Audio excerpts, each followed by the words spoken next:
contact tracing underway in Asaro. Measures enforced in Eastern Highlands.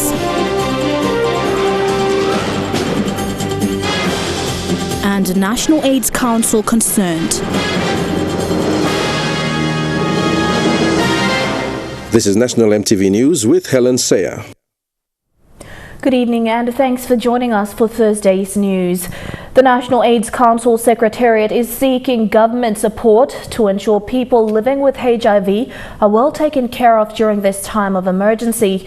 National AIDS Council Deputy Director Tony Lupiwa says PL-HIVs are some of the most vulnerable people in the society and they must be well looked after during this time.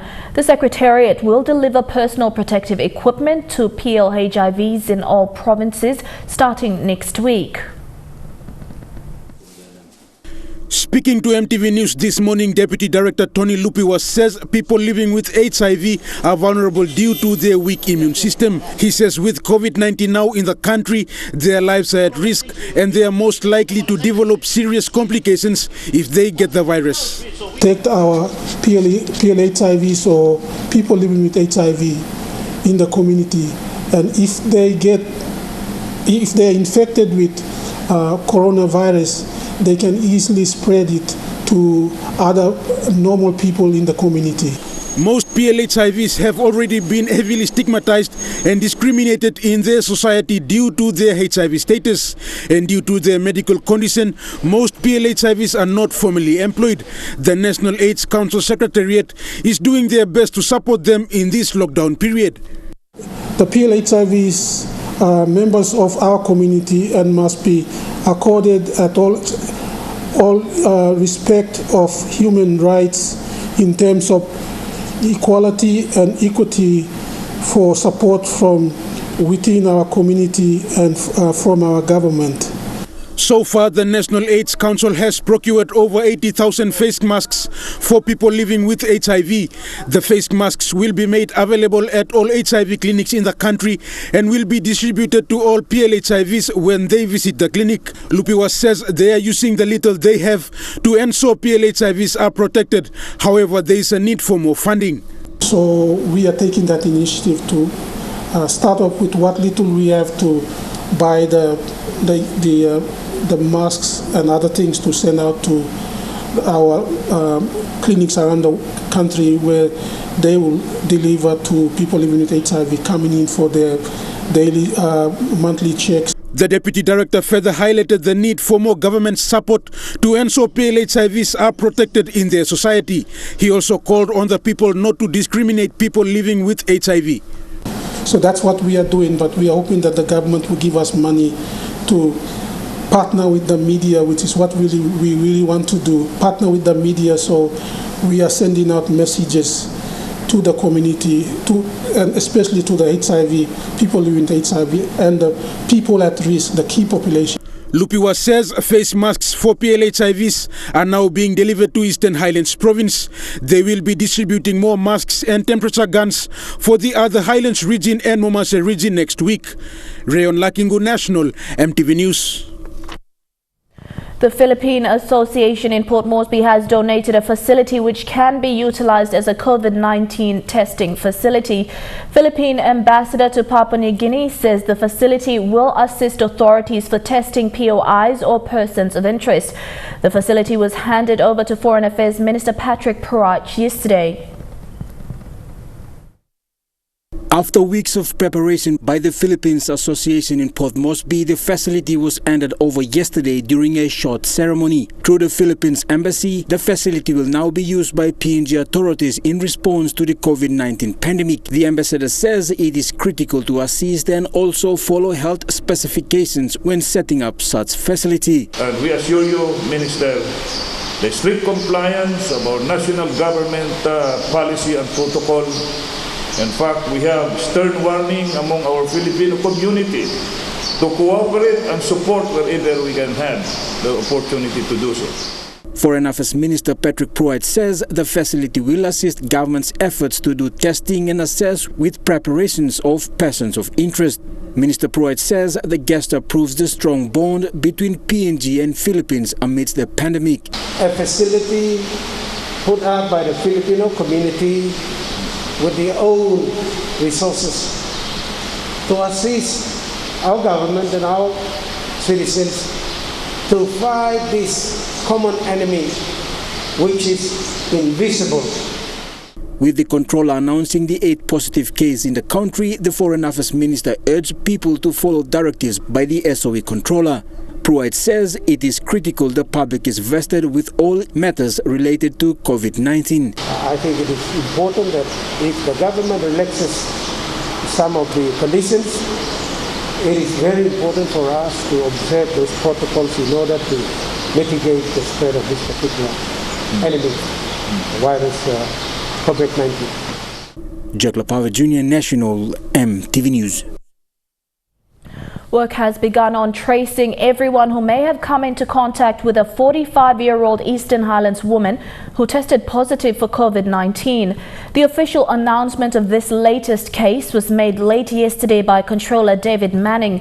Eastern Highlands authorities said yesterday she has recovered but had to be taken from her village due to the discrimination and threats of violence.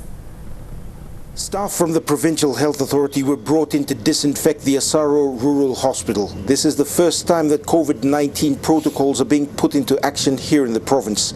The hospital has been temporarily closed and staff have been put into isolation as a precautionary measure. The decision made yesterday after they met with the Provincial Health Authority's Chief Executive, Dr. Joseph Appa. We told them, as from that, we closed our hospital, our rural hospital, and told them staff to self-quarantine themselves with their families in their own quarters. 2 days ago, the Provincial Health Authority informed the national government that the 45-year-old Eastern Highlands woman had tested positive. She had spent more than a week in hospital after being admitted for pneumonia-like symptoms. Dr. Appa said staff who treated her reported that she had recovered from her symptoms and had been sent home. However, health staff had to take her away from her village a day after because she was being threatened. People at the village, they assessed the situation and they said the situation is critical and they have to, get the person out. According to the Provincial Health Authority, she had a limited travel history. She spent some time in Leh, then left before the lockdown happened. People not can panic. Larim government work long.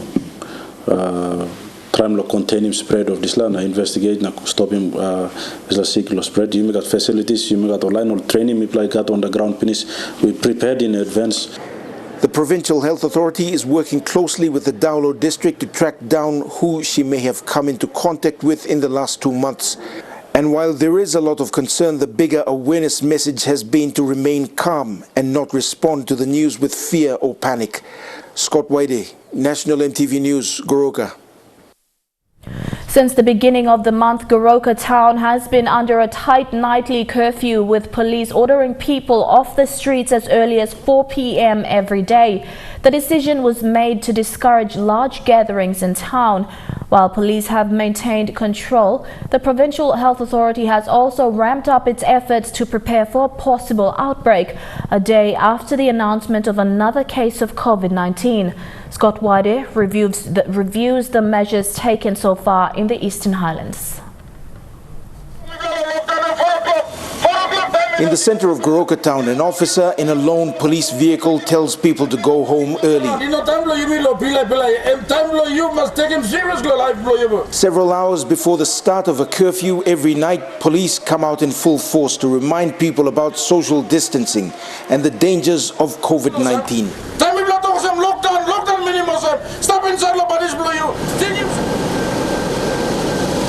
By 5:30, streets are empty, and the only ones traveling are either security vehicles or drivers rushing to get home. For Goroka residents, many are still getting used to the restrictions and the shorter hours of work. Why tables no good? Look at him.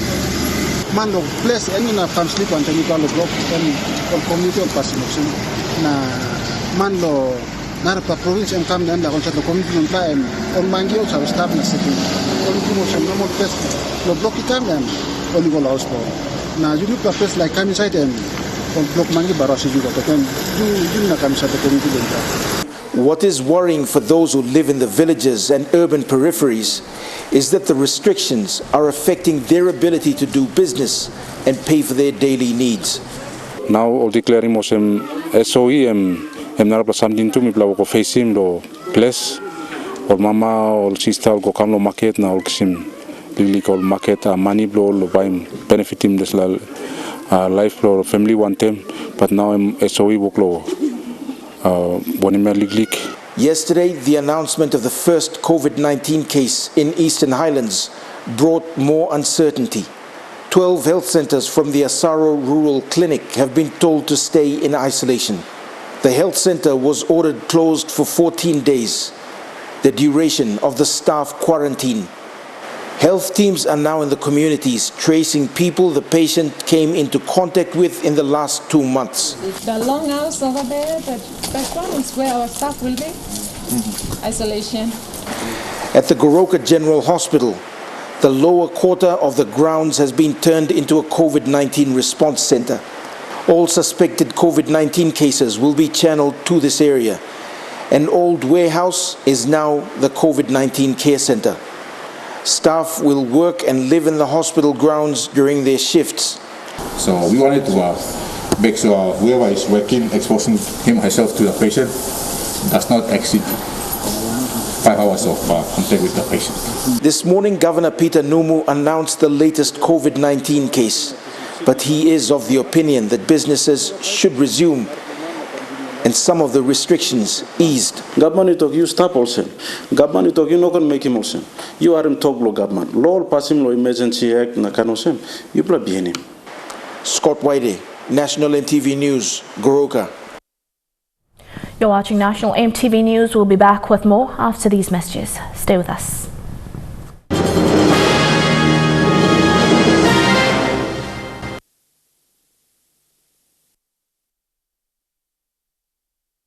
Welcome back. NCD Central Police Boss Anthony Wagambi Jr. says police are going into settlements to educate people on importance of selling, sharing and consuming betel nut in public places, knowing that COVID-19 is passed on from person to person. Much of their advocacy to the small people have been in Tokpisin, all aimed at making them understand the reasons for the government's tough stance. The police, who have been scrutinized for their alleged public abuse during the state of emergency, are mending their public image. Musician Keduman once sang, "Police force stop na you me stop safe." Police force stop na you me stop safe. In the recent days, they have been criticized for allegedly doing the opposite. But for the police in the city, under the watchful eyes of NCD Central Commander Anthony Wagambi Jr., are doing everything they can to keep citizens safe and maintain the trust for the force. The police are going into the settlements to speak to the people. The police boss pointed out much of what was advocated in the media and in public spaces is in English and is at times difficult for the illiterate and semi-educated citizens to understand. As part of community policing, the men and women in blue are educating the small people on the importance of betel nut and the risks involved in the trade as it involves movement of people in public spaces. Tayo misalin buhay, yung ibang plati-plati, and now sick by spread. Yung platia. And that's why I'm asked Dr. Kasem, nakagban plati na policeman ni Kam, Tok, Racing Yubla, and this last. Because you nakagban plati. Mr. Wagambi told the people COVID-19 isn't a joke and people should take heed of the health measures and start thinking of their family safety and the safety of the communities they live in. Government put him state of emergency. I'm going to look at you, me. You know, the bureau of me. I'm going to look at you, me. He got asked why only put him a rule come inside. Police, you know what him like, man. Police, what him work, what government talking about what him. Bradley Valenaki, National EMTV News. The Kakori District Development Authority has allocated 500,000 kina towards COVID-19 prevention, sustainability and relief program. Local member Peter Isoaimo says the state of emergency has forced the DDA to pass a resolution to ensure communities are aware of COVID-19 and why the SOE is in place. He's urging the Finance Department to assist the district treasury process for the intended funds allocated. With the 8 positive COVID-19 cases announced yesterday, levels of government continue to ensure people are protected and human needs are met. The Kakori MP says with assessments done in communities, people are in dire need of assistance. Isoaimo says that DDA has allocated this funding not just for COVID-19 purposes, but helping people rebuild their life as the SOE continues.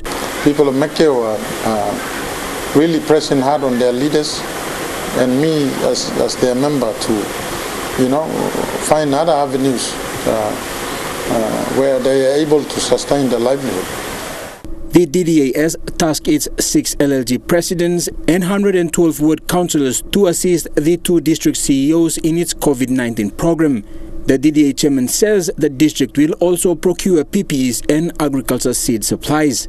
Then we have PPE procurements, which we also want to purchase to help out in distributing to our little health centers and 8 posts in the 2 districts of my electorate. Agriculture seedling supplies is one thing we agreed upon, that in the aftermath of every disaster, people need to rebuild their lives. With the SOE in place, the Kakori MP says the Finance Department must ensure funding is processed. The district is also looking at a relief program. This is also to respond by communities who need basic food. As we go through this period, how this community can be survived or subsidized, that is also another very important issue that should be also looked at in the assessment of this whole thing. Meanwhile, the Kakori MP is urging police to stop the unnecessary harassment and brutality to the ordinary people. I think the controller has made it very, very clear that police only control movement of people and ensure COVID-19 related matters be dealt with if any laws have been breached or broken. Jokla Power Jr., National EMTV News. Member for Kakori District and Chairman of the Kakori District Development Authority, Asaro will be travelling to the Gulf Province to contribute to the efforts of the task force teams. The local MP has allocated 1.7 million kina to both the provincial COVID-19 team and the flood-affected areas in the Ihu and Baimoro local level government areas. With security tensions high in the Gulf Province because of positive coronavirus in Western Province and Indonesia, the province is looking at tightening up its borders. In supporting the provincial government, Kakori District Development Authority, led by Chairman and MP Soroi Ioe, will visit hospitals and clinics and travel along the Gulf Western borders to do awareness. Sites to visit include Bell Point, Guare on the coast, further up the Basura River to Fire, and then back to East Kakori into Baimoro.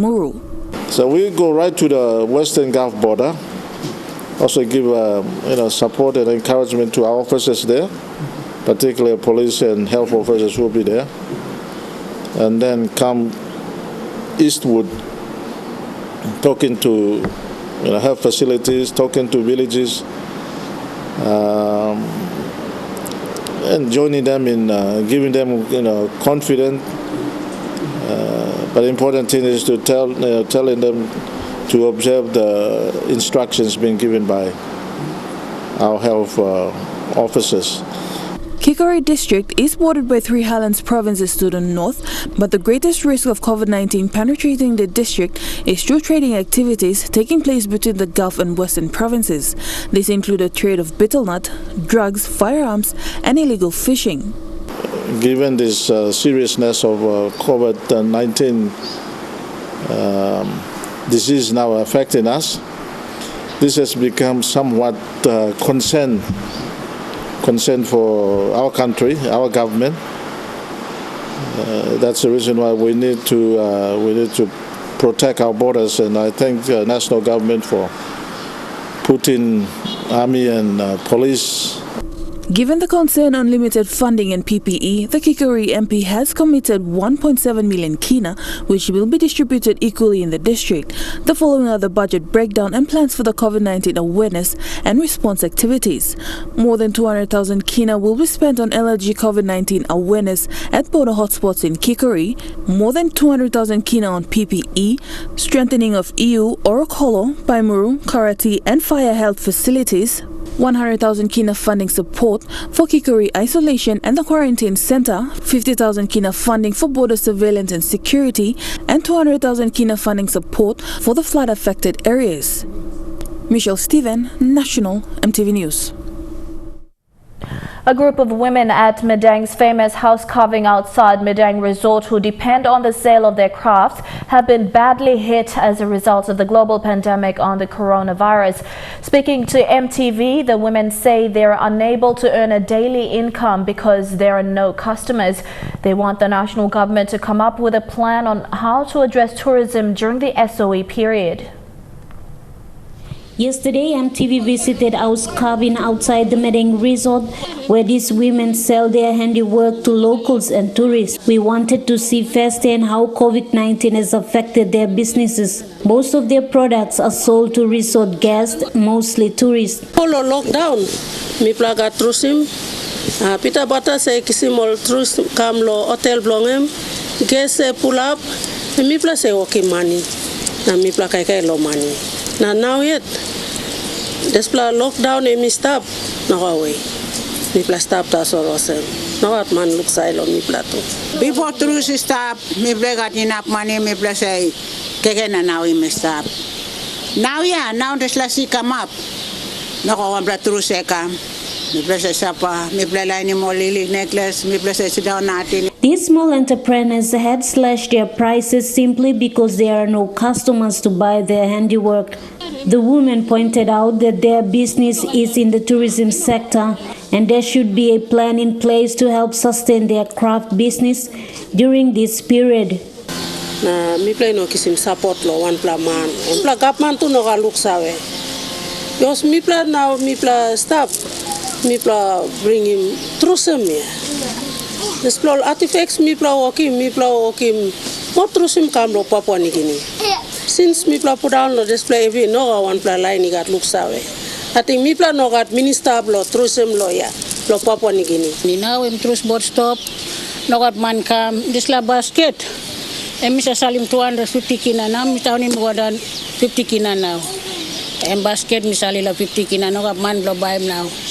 Disla something mi pla salim 100 kina. Em no got na mi lo salim 40 kina or 50 kina now. Despite the impact COVID-19 has on their business, these women remain optimistic, keeping the house carving alive and remain determined by putting out their products, whether they have customers or not. Martha Lewis, National EMTV News, Madang. The immediate priority for the Madang province is to do more awareness in rural areas and start carrying out sampling in the province. SOE Provincial Coordinator Paul Adam Ito says the bulk of the Madang population still lacks vital knowledge on COVID-19. The province has yet to start up a checkpoint at provincial borders to control and monitor the movement of people. The provincial coordinator says more people are not adhering to SOE orders, including COVID-19 preventative measures like social distancing. Paul Adam Ito says it is evident that more people have been seen moving into town in truckloads, while others are congregating on every town street corner. So, milekim disla awareness, people learn awareness, he set him a program na one him logo, all carbo move now, one time all pamphlets na, walk him awareness, please. Now, another something too is sampling. Sampling must, now yet they must move. you blow land walkie sampling, you play ready now, move on. More police presence is needed with more roadblocks to discourage unnecessary movement of people, especially in large numbers. COVID-19 volunteer awareness group MAM has put together information kits that are distributed to the people during awareness runs. The group has also put together signs on checkpoints, jingles and pamphlets for distribution. So as we speak, my team are already in Ward 6, North Ambeno. So we'll start awareness lo Riwo, go Malmal, go Pau, then Bagontolo Nogono. So why they're doing that, our fine arts team are going to do our banners, just on black wraps, no spray paint. And while they're doing that, they're also giving out information kits. The information kits we have developed in the past 4 weeks. So they have videos, they have jingles, they have audio, and they have posters, all together in one. So what we're doing now is, suppose we don't give him all, we to take him into consideration when you pass and I pass. So suppose on look him on read him, we don't give him also a jingle, no poster, so we can look him on the video. So we can look out him all at long time COVID-19. Provincial Police Commander Acting Superintendent Manju Rubian says despite a number of COVID-19 awareness done, social distancing and PMV operators, along with many people, are still ignorant. Thus, Medeng may need to look at drastic measures to take in addressing people's ignorance. PPC Rubiang is also calling on Medeng MPs to put aside their political differences and help in the fight against COVID-19 and do it for the good of Medeng. Public Health Deputy Director in the Medeng Provincial Authority says Medeng is yet to collect sampling despite plans to begin sampling collection last week. This is because they do not have the equipment like sampling bottles.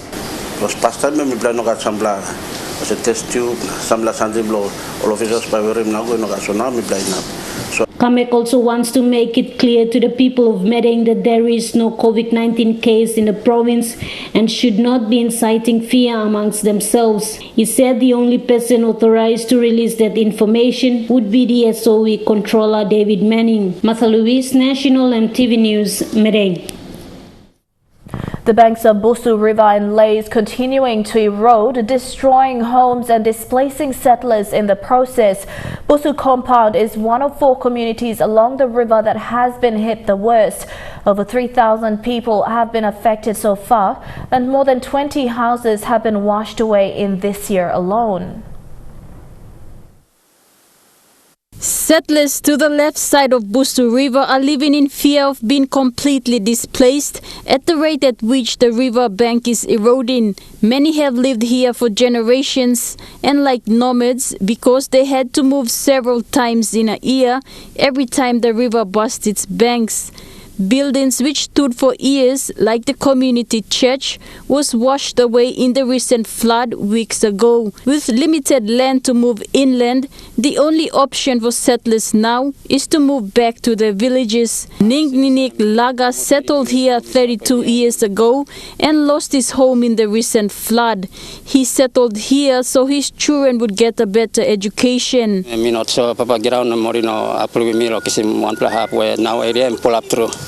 So me by stop was maybe I think by me go back to the place or by me stop yet because me still thinking more student already been stop for school yet now already no finish school yet so me by still stop yet now look out more how by me stop was past them. A study in 2014 showed that high velocity and flowing patterns were found as the main causes of bank erosion, with human activities also contributing to higher riverbank erosion. For now, settlers like John Timot are confused and displaced. He recently lost his home worth 6,000 kina. Previous year, some house you got finished. Now I'm 35. Now one victim There are currently over 5 contracted companies extracting sand and gravel from the river. Following the river's recent impact, one of these companies, PNG Ready Mix Concrete, is assisting the Provincial Works and Disaster Office to divert the course of the river to its original state, which was towards the right. 2 attempts so far have been unsuccessful when nature took its course and washed away the barricade. To address this, works engineers have moved up the river banks to where it's geographically possible to dig a trench to divert the course of the river to its original state. Only time will tell whether this approach will be able to withstand the country's fastest flowing river. Charlene Airy, National EMTV News, Leh. And now looking at the NASFund market report, the Kina closed unchanged at $0.291 in the interbank market. At Bank South Pacific, your Kina today was buying $0.4462 Australian dollars, $0.2835 US dollars, $0.2544 euros and 29.92 Japanese yen. Looking at commodity prices at New York close, gold is trading higher, coffee and cocoa closed higher, copra closed lower, crude oil is trading higher, palm oil and copper closed the day lower. And on the stock market, the Dow Jones closed at 456.94 points higher, the ASX 200 is trading at 20.25 points lower, and the All Ordinaries is trading at 16.7 points lower. You're watching National EMTV News. We'll be back with more after these messages. Don't go away.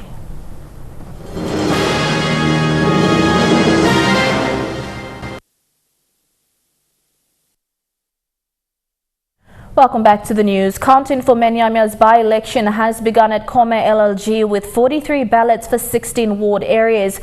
The primary counts will continue for Wapi and 3 other local level governments in the district. Polling ended on Tuesday without any disruptions, with full police presence. The primary counts began today for the 5 LLGs, beginning with Kome local level government. Counting also continued for Wapi LLG today. Polling completed yesterday with 138 polling teams from 5 LLGs in the Menyamya district. Menyamya's by-election follows the death of MP Thomas Pelika in October last year. 32 candidates are currently contesting this by-election. After the primary counts are completed, a quality check and elimination would be conducted at the district office. Meanwhile, 5 teams, including police personnel and the polling officials, are currently stranded at Tawa in the Menyamya district. According to the Morbe Provincial Election Manager Simon Soheke, they will be airlifted from Tawa to Aseki by chopper tomorrow morning. All primary counts should be completed by Friday this week, followed by the quality check and elimination. Julie Badui, Owa, National EMTV News. Major COVID-19 awareness programs throughout West Sepik province are progressing well despite countless challenges in logistics and proper protection equipment for frontline workers. In the Aitape Lumi district, awareness on prevention measures and food security have been carried out in almost 35 LLG wards, with security planning with the PNGDF for border protection. The Aitape Lumi COVID-19 committee have also worked to see hand-washing facilities set up in the district's urban areas and have helped villagers set up tippy taps using bush materials and plastic containers for hand-washing. Meanwhile, provincial capital Vanimo is on total lockdown with a step up in security personnel patrolling both land and sea borders. Awareness programs in the districts have been successful with emphasis put on border crossing, healthy hygiene practices and SOE orders. However, proper isolation and quarantine facilities are yet to be built, as was announced by the Prime Minister in the emergency parliament sitting. West Sepik remains one of the country's hotspots but has not reported any positive cases to date. Meanwhile, the East Sepik provincial government has so far spent 660,000 kina on its responses towards COVID-19 throughout the 6 districts in the province. The Provincial Health Authority has also received 200,000 kina from the Health Department, however, will account for that separately. In Wewak today, the Provincial Administrator, Dr. Clement Malau, is expected to brief all East Sepik members of Parliament, including LLG presidents, on results of the actions the provincial government government has taken so far. During the initial lockdown period in March, East Sepik was considered a hotspot area for COVID-19 because locals travelled to Batas in Indonesia to trade.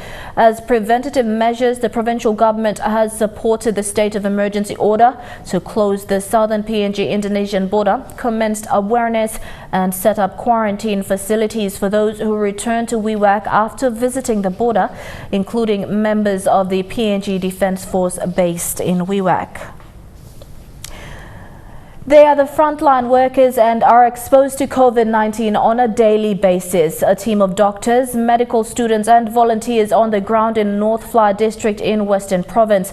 They have been visiting border villages to do testing and collecting samples.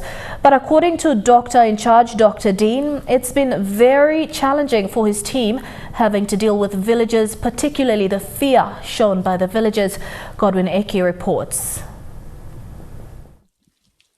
The COVID-19 response team, comprising of 2 doctors, 2 medical students, 2 nursing officers and 1 medical lab technician. For this brave group of people, having exposed to COVID-19 and working on the front line dealing with cases direct with people of interest is a very challenging process. But having this group of people on the front line to explain to the villagers what coronavirus is and how it can be prevented from spreading was done to not only spread the message or test everyone in the area, but to also try and stop the spread of the virus and contain it. We are all very active in preventive measures. The hospital gate is locked. Everyone that comes into the hospital, make sure they wash their hands or alcohol swab. So yeah, preventive measures is quite very effective in Kionga Hospital. Face mask and hand washing, social distancing, always the first messages when people come into the hospital. Even the town itself too, people have taken into account, especially these 3 things: hand washing, social distancing and face mask. He says during the sampling process, each specimen is treated as infected until proven otherwise. After this process, the samples are sent to Port Moresby, where it is later then airlifted to Australia. With the global pandemic already on our doorstep, Dr. Dean says the message is clear. While the virus is not a death sentence here in PNG, it is important that people must learn to follow preventative measures provided by the National Department of Health. COVID-19, coronavirus 19, once contracted, is not a death sentence. It will not kill you. For many of us, it may come as a flu-like symptoms and finish. It's self-limiting. For others, you may not have any symptoms at all. The body will just react, and then the body will take care of it. However, for those who have underlying diseases like high blood pressure, diabetes, heart problem, kidney problems, all those people with underlying medical conditions, these are the ones at risk of developing or becoming quite ill to COVID-19. But so far in Papua New Guinea, there's no one already pronounced death of COVID-19, and we don't need to be scared that COVID-19 is a death sentence to us. The North Fly COVID-19 response team with Dr. Dean Wahembari left Kiunga for Port Moresby in the morning and will be under quarantine and isolation. Meanwhile, the COVID-19 response team have addressed their concern for the national government, the controller and the National Health Department to provide PPE or personal protective equipment for the police and defense personnel who are also on the front line and are exposed to COVID-19, particularly those officers that have been deployed to border provinces. Godwin Eki, National EMTV News, Kiunga. Chukai Sports is next. Elijah Lavette is at the sports desk. Thank you, Helen. We'll have news on the PNG LNG Kumuls and the world's potential strongest women. Join me after the break.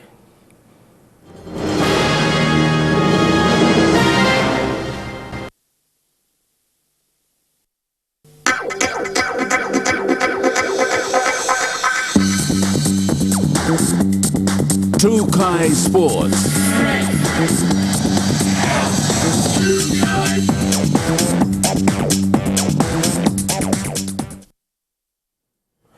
Welcome to Trukai Sports. The PNG LNG Kumuls can further improve their world ranking during the 2021 World Cup. The Kumuls were ranked 11th in the world, but jumped 5 places to 6th after the 2017 World Cup.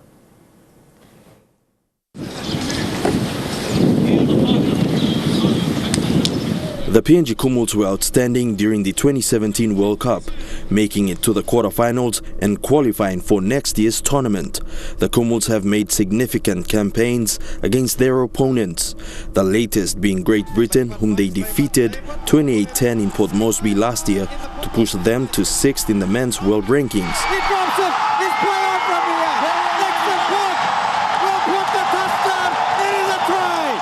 Following their win over the Lions, the Kumuls have passed Samoa, France, Scotland and Lebanon.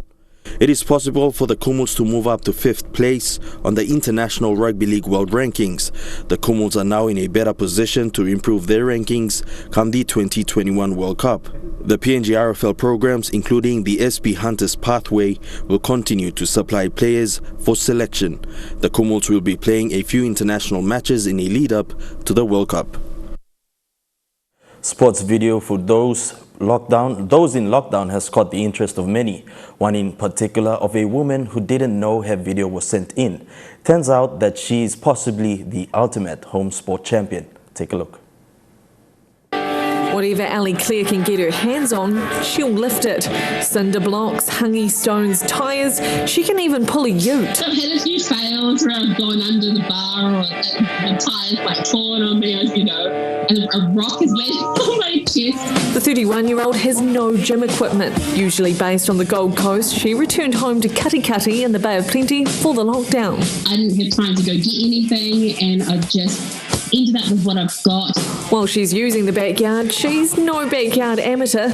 Claire's actually Australia's strong woman national champion. She got into heavy lifting by accident, initially on a weight loss journey. But 10 months later, she's Australia's strongest woman and competing at the World Games in Daytona. What the hell? Because at that time I was still like, oh, am I good, am I not? She can press more than 100 kilograms. Her deadlift is double that.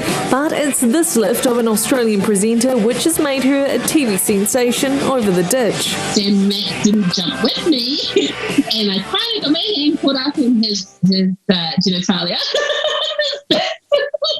She's hoping to grab more attention when competition does finally resume. One thing's for sure, she'll be ready when it does. Trukai Sports continues after the break. A British tennis star speaks of his time in lockdown. Stay tuned. Trukai Sports. Welcome back to Trukai Sports. Andy Murray is a British icon, and he was nearing a comeback early this year when the coronavirus pandemic shut down the sports world. Now he's speaking about life in lockdown.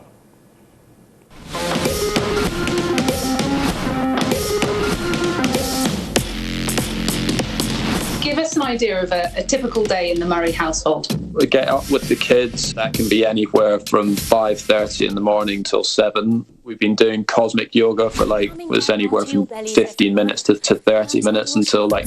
The bunny bounce, the bunny bounce, the bunny bounce. I normally try and train over lunchtime. So whether that's I have a little kind of gym set up in my bedroom here, which I'm kind of looking at just now. It's quite quite amusing with weights and kind of medicine balls and boxes. There has been, some positives. Obviously, I've got to spend lots of time at home with the family and the kids. I guess when you're traveling and stuff, you often miss the first time that maybe your kids walk or the first time that they crawl and things like that. And both of our kids, we got some bikes for our kids, and they basically, cycled for the first time. So that's been the positive, and what's been, obviously a really, really challenging time for everyone. Do you know anyone of your friends and family who've been affected by the coronavirus? Yeah, I think most people, I'm sure, have had people that they know and people close to them that have been affected. I was a little bit sick for 2 or 3 days about 4 weeks ago, but it's quite kind of difficult to know whether you were, whether you actually had the virus or not. And obviously the tests should be saved for people that are in severe, situations and, the frontline NHS workers. With regards to your tennis, Andy, this lockdown, if you like, came at a time when you were really nearing fitness again.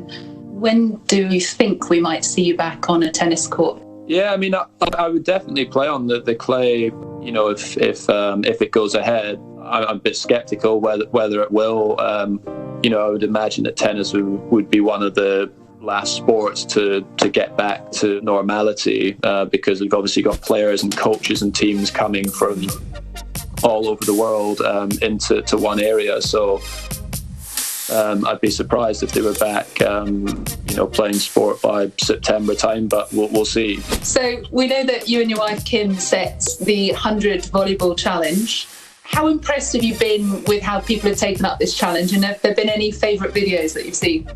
Yeah, just thinking of something that might be fun for people to try with their friends and family. Thankfully, quite a lot of the tennis players and stuff have given it a go and tried it, which was nice. Andy, thanks for nominating everybody in the tennis community. Sometimes I'm getting videos sent in from people trying it, like in China and South America and kind of all over the world. You know who else has given it a shot, Andy? Me and my partner at home, which I'm going to show you real quick. Pretty good. That was good with the saucepan as well. I can send you a couple of tennis rackets if you'd like, so you can give it a go with some proper rackets. Trukai Sports ends there. Helen will be back with the weather forecast for the next 24 hours. Trukai Sports.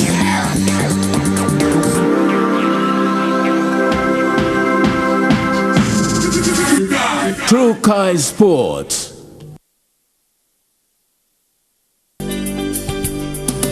This weather update is proudly brought to you by Money Plus.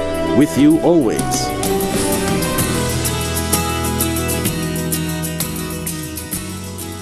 A look at the weather forecast for tonight and tomorrow in the southern region. Mostly fine, although partly cloudy in Port Moresby.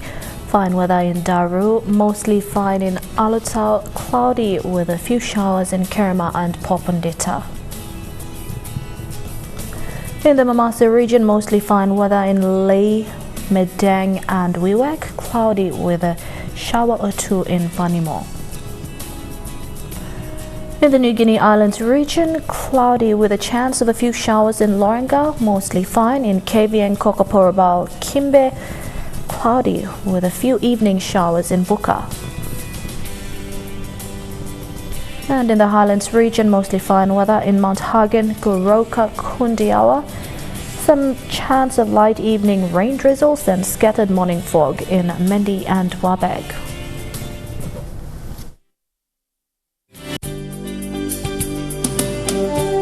The weather update was proudly brought to you by Money Plus. With you always. And that's the way it is this Thursday, the 23rd of April 2020. On behalf of the entire news team, a pleasant viewing. Good night.